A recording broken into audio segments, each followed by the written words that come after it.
1995 में मेरा घटना हुआ। स्पाइनल कॉर्ड में चोट लगने की वजह से पूरा शरीर पैरालिसिस हो गया।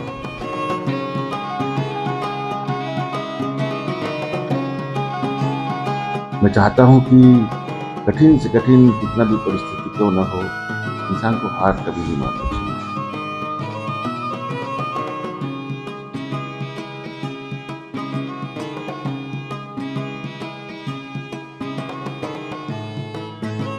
धमतरी जिले के कुरुद अंतर्गत बसंत साहू जी हैं, जो काफ़ी अभी हाल ही में राष्ट्रपति पुरस्कार से सम्मानित होने वाले हैं। हम उनके जो जीवनी है, उनके जो परिश्रम है और उनके जो संघर्ष है, उसे जानने के लिए हम बसंत साहू जी के यहाँ पहुँचे हैं।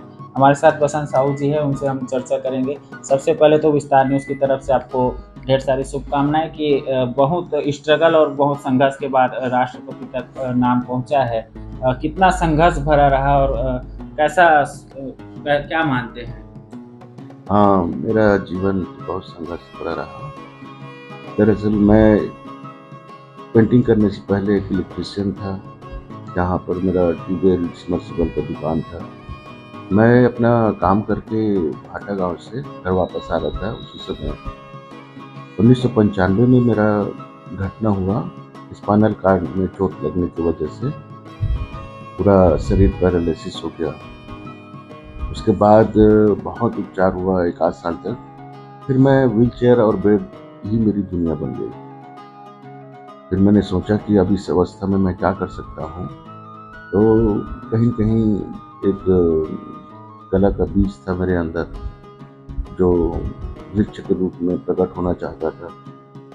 शुरुआत तो बहुत लंबा समय, हजारों लकीरें खींचते रहे, बिगड़ता रहा, बनता रहा। लेकिन विश्वास था मुझे कि एक न एक दिन ऐसा कुछ बनाऊंगा कि लोग मुझे देखेंगे, समझेंगे।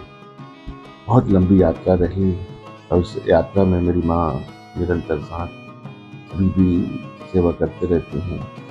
तो उनका आशीर्वाद है जो आज मुझे राष्ट्रीय पुरस्कार के लिए चुना गया। मुझे बहुत खुशी है और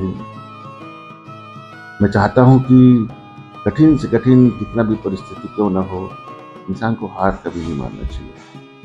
अब छोटे बच्चों को भी, आप तो खैर कलाकार है ही, कई संघर्ष के बाद कलाकार के एक रूप में उभरे गए। छोटे बच्चों को भी और जो युवा पीढ़ी है, उन्हें भी अपनी कला को सिखा रहे हैं। कितने बच्चे सीख रहे हैं? बहुत सारे बच्चे, सैकड़ों बच्चे हैं। अभी जब समर कैंप होता है तो उस समय तो जगह बहुत छोटा हो जाता है और अभी रेगुलर में कम से कम 25 बच्चे यहाँ पर आते रहते हैं और बहुत सारे बच्चे खैरागढ़ में और प्रशिक्षण ले रहे हैं डिप्लोमा हासिल करने के लिए। तो शुरू से इतने लंबे अरसे से काम कर रहा हूँ तो बहुत आए गए और अपने क्षेत्र में कुछ न कुछ अच्छा कर रहे हैं। दिनचर्या की शुरुआत की करें शुरू तो कैसे शुरुआत करते हैं आप? मैं करीब 8:30 बजे 9 बजे बैठ जाता हूँ व्हीलचेयर में और व्हीलचेयर में बैठने के बाद 1:30 बजे तक मेरा व्हीलचेयर में बैठना होता है। तब तक मैं पेंटिंग करता हूँ और बाकी समय बेड रेस्ट रहता है। तो सवेरे 5 बजे शुभ मुहूर्त में उठता हूँ, तो थोड़ा सा भगवान को प्रार्थना करने के बाद ड्राइंग करता हूँ और स्केच बनाता हूँ छोटा-छोटा। कला विकलांग नहीं होता है, ऐसा कहते हैं। कला छुपाया नहीं जा सकता। आप जी। तो एक कलाकार ही हैं, लेकिन ये संघर्ष कितना बड़ा रहा है। और कला के बारे में बताएँगे, जो आज के पीढ़ी हैं, जो अपने अंदर के जो समस्या हैं, वो दूसरों को बता नहीं पाते, या अंदर से जो उनके अंदर जो समस्याएँ आती है, उसको लेकर क्या संदेश देंगे? देखो, शरीर का तो एक सीमा होता है, लेकिन हमारी जो अंतरात्मा है उसकी उड़ान की कोई सीमा नहीं है। और जो मैं आज कर रहा हूँ मेरे रंगों के द्वारा, ये उस उड़ान की गवाही है। और हर इंसान के अंदर भगवान ने कुछ अच्छा दिया है, बस उसे पहचानने की देरी है। क्योंकि यहाँ पर खुद को कमज़ोर समझना सबसे बड़ा पाप मैं मानता हूँ। इंसान जब तक जीवन है तब तक वो कुछ न कुछ कर सकता है अपने लिए। मैं ऐसी परिस्थिति में जब काम कर सकता हूँ तो जो नॉर्मल है वो तो बहुत कुछ कर सकता है। बस हौसला चाहिए अपने अंदर। कई बार उतार चढ़ाव आता है जीवन में, लेकिन वो रास्ता नहीं है कि अपने आप को नुकसान पहुंचाए। बहुत बड़ी दुनिया है, आप बहुत कुछ अच्छा कर सकते हैं।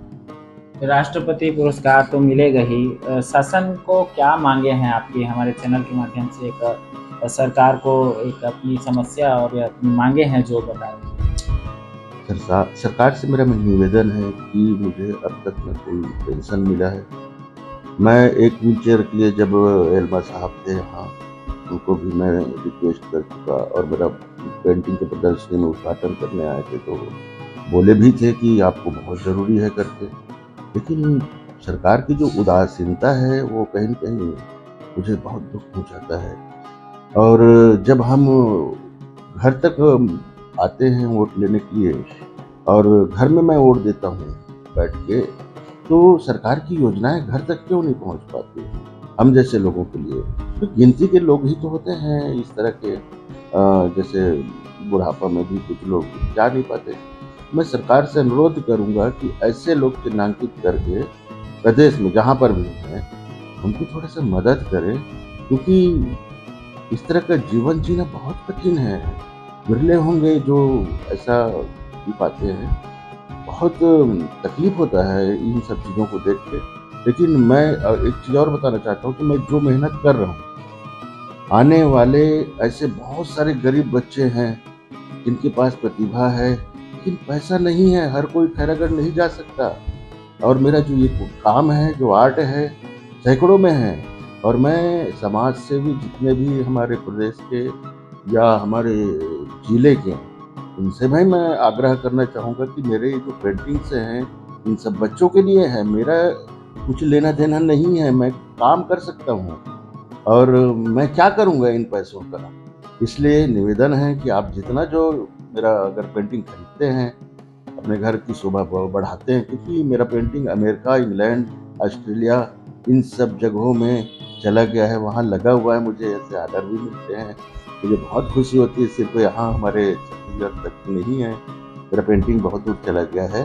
तो प्लीज़, मैं अभी जो एग्ज़िबिशन रखूँगा, कार्यक्रम होने के बाद, राष्ट्रीय पुरस्कार मिलने के बाद, तो वो सब पेंटिंग्स मेरे भाई-बहनों के लिए ही होगा। जो नए बच्चे यहाँ सीखने आते हैं, उनको इन सब चीज़ों की बहुत आवश्यकता पड़ती है। तो प्लीज़, हमने तो 5-6 साल से बसंत फाउंडेशन के नाम से हमने बनाया है, लेकिन सरकार से न कोई मदद है, न कोई समाज सेवी आप तक कदम आगे बढ़ाया है। तो प्लीज़, आप लोगों से मेरा अनुरोध रहेगा कि ऐसे पुनीत कार्य के लिए आप आगे आएँ। तो ये थे बसंत जी, जिन्होंने कहा कि उनके जो हौसले हैं वो कभी नीचे नहीं आए हैं। एक अपने जो ब्लैक एंड व्हाइट ज़िंदगी थी उसे वो उन्होंने रंग भर कर अब राष्ट्रपति पुरस्कार तक अपना नाम पहुँचाए हैं। वह भी काफ़ी मेहनत और लगन के बाद। हम सरकार से चैनल के माध्यम से कहना चाहेंगे कि ऐसे दिव्यांग भाइयों का एक बार ज़रूर मदद करें। अभिषेक मिश्रा, विस्तार न्यूज़, धमतरी।